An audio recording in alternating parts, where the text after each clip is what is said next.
हमारी जनरेशन के आप सब लोगों ने पढ़ा होगा, इतिहास में पढ़ाया जाता है कि साहब जो कुछ मोहम्मद गजनी ने किया सोमनाथ पे, वो तो केवल पैसा लूटने के लिए किया था, उसका कोई धार्मिक भावना से लेना देना नहीं था।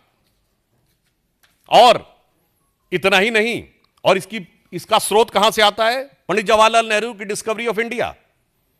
जो मूल एडिशन 1948 में छपा है उसमें 161 और बाद के एडिशन में 240 के आसपास आ जाता है, तो पेज नंबर वेरी कर सकता है, पर आप जाकर चेक कर सकते हैं।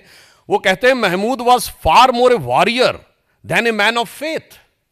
Like many other conquerors he used to exploit the name of religion for its conquest. India was to him just a place from which he could earn the treasures and material. यानी वो कोई धार्मिक उन्मादी नहीं था, वो तो पैसा कमाने के लिए आया था, और उसके लिए भारत में आकर सिर्फ पैसा प्राप्त करना ही उसका उद्देश्य था। और आगे वो लिखते हैं कि वो कला का कितना बड़ा प्रेमी था कि जब वो मथुरा में एंटर करता है तो वो इतना प्रभावित हो जाता है वहां की स्थापत्य कला को देख के। The building interested him was so much impressed by the city of Mathura from Delhi. All about he wrote that there was 1,000 edifice from which the faith has fallen, nor it's likely the city attained the present. वो कहते हैं कि वो देखकर इतना अभिभूत हो जाता, कहता लगता ही नहीं इतनी सुंदर मूर्तियां और सुंदर मंदिर और सुंदर भवन मनुष्यों के बनाए हुए हैं, ये तो जिन्न के बनाए हुए हैं।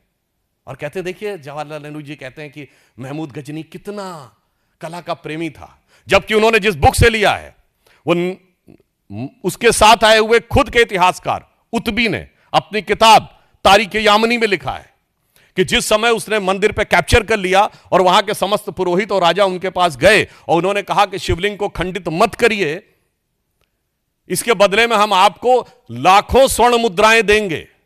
और उनके एडवाइजर्स को लगा कि ये एक अच्छा मौका है, हमें एक पत्थर से क्या लेना देना है, अगर इतना मिलता है तो ये खुद महमूद गजनी के साथ आए हुए इतिहासकार जिससे ये प्रेरणा ले रहे हैं नेहरू जी और उनके बाद उनके गोत्र के समस्त इतिहासकार, वो क्या लिखता है? कहता महमूद ने मना कर दिया।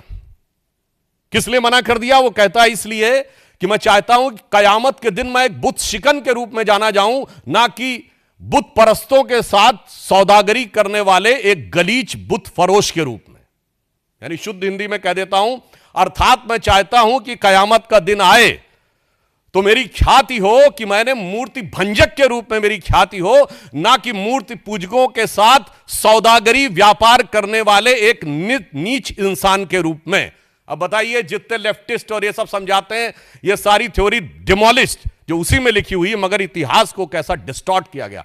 और सुनिए जो नेहरू जी ने लिखा डिस्कवरी ऑफ इंडिया में, जो कहा गया कि वो बड़ा प्रेमी था, ठीक इसी में, इसी किताब में, और ये n नंबर ऑफ रेफरेंसेस में बहुत लिखा गया है, history of India as told by various historians, इसमें है translation of Tarikh-ul-Yamini by of the Mahmud chronicles, उसमें भी लिखा है कि जैसे ही वो मथुरा में देखता पहले तो बड़ा प्रभावित होता, फिर कहता सारे मंदिरों और बिल्डिंगों को नष्ट कर दो। और डिस्कवरी ऑफ इंडिया में वो सेंटेंस गायब। और इंटरप्रिटेशन ये कि वो तो बहुत बड़ा कला प्रेमी था। इसलिए आज भारत की अस्मिता के साथ हुए इस आघात और उसके साथ हुए इस घिनौने मजाक को याद रखने की आवश्यकता है।